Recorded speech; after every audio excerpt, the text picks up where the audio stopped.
When the stars talk, they talk to the breeze. Please welcome to the show tonight. I've been in love with her voice for 20 years minimum. She is a world-renowned performer and a stunning live artist. Please welcome to the show tonight, the lovely Tori Amos. Hi, Tori. Hey, Damien. Tell me about the title of your new album. Unpack it for me if you can. It's called Unrepentant Geraldines. Okay, as a minister's daughter, I guess you spend a lot of your life doing penance for things you don't even know you've done or thought of. And I guess I saw this picture of Geraldine when I was in Ireland.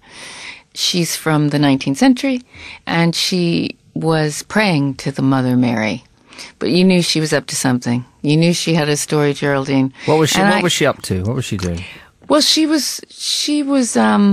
to flee Ireland because she had, one thinks, found a young man. And it had gone... What was she up to? Yeah, it had gone too far, methinks. Yeah.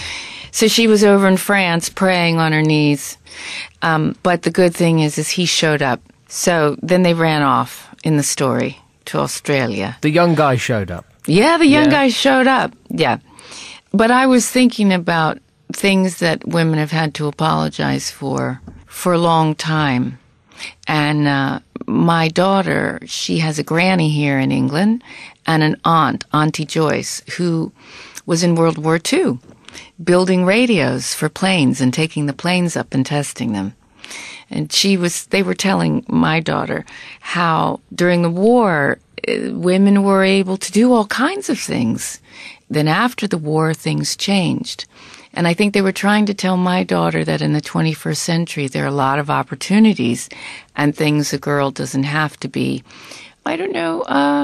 ashamed about or concerned about, that she's more independent, has more choices. And is it being a woman in the 21st century, is it harder to fight the stereotypes? Are there more stereotypes now for women? It's a very complicated world out there now. I think it's complicated for both sexes, really.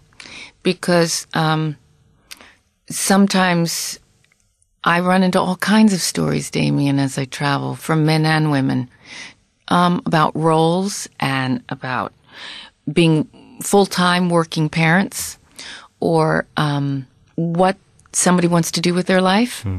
I ran into a 17-year-old guy in England who was telling me he was under so much pressure. He said, he knew I was turning 50, and he said, wow, to be 50, I'm going to have it all worked out. it's going to be great. Yeah. And I'm just looking at him and I'm saying, yeah, if you're Johnny Depp, it's going to be great. Yeah. And he just said to me, yeah, but I have to choose what I'm going to do for the rest of my life now. And I don't know what I should do for the rest of my life. So I started thinking about that, and a song came out called 16 Shades of Blue about aging. So the songs are about all different kinds of stories. You want to hear a story about sexism today? It's a light-hearted story. It's nothing heavy, right? I decided this week that I would take up yoga. Okay. Because why not? I can't bend as well as I used to be able to. I'm getting, mid-30s now. Things are a little bit harder.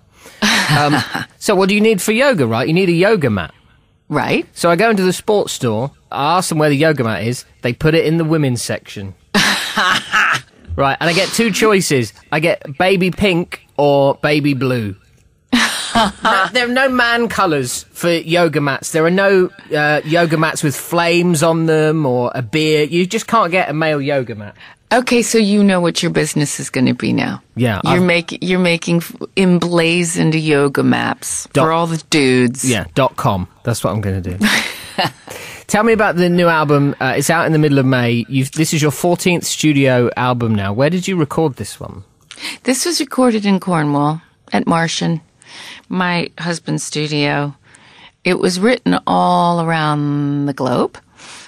I get really inspired by listening to stories and traveling and getting out of my comfort zone, I guess, getting out of my routine to write. Your favourite place then must be Cornwall, because you spend a lot of time there. Well, the thing about Cornwall... And do you get the pasties when you go to Cornwall? Do you have Cornish pasties? If I had Cornish pasties, I wouldn't be doing an 80-city tour at 50, okay? I mean, I'm not going to lie to you. Yeah, it's quite a disciplined sort of eating regime to get ready for a tour. And what do you do then? Stretches, your green tea? Yeah, all that stuff, but also the rower.